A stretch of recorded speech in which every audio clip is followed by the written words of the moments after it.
ఏ రాయి అయితేంది నెత్తివల కొడతందుకు అన్నట్లు అయిపోయిందట BJP leader Dharmapuri Arvind sir పరిస్థితి. ఫైర్ బ్రాండ్ ఇమేజ్ ఉన్న అరవింద్ సార్ను లోకల్ బీజేపీ క్యాడర్ ఈకని తీసేసినట్టే తీసేస్తుందట.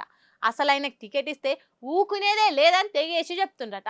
ఏ డేరా బాబాకో టికెట్ ఇచ్చిన ఒప్పుకుంటాం కానీ అరవింద్కి ఇస్తే మాత్రం ఓట్లు వేయమని అంటురట. ఏంది అరవింద్ సారు మీకు ఈ టార్చరు?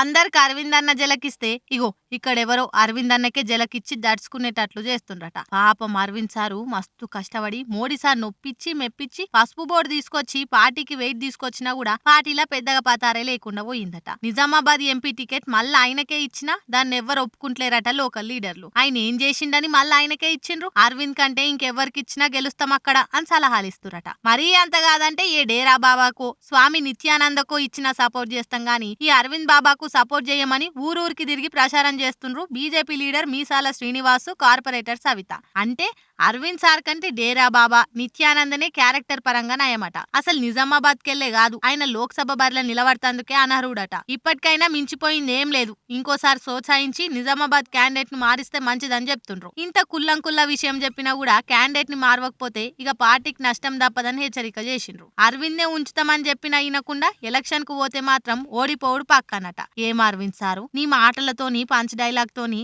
అందరినీ నువ్వే షెండాట ఆడుకుంటావు కదా. ఇగో వీళ్ళేంది ఏకంగా నీతో ఫుట్బాల్ ఆట ఆడుకుంటుండ్రు. అందుకే అప్పుడప్పుడు వెనక ముందు చూసుకోవాలే సారు.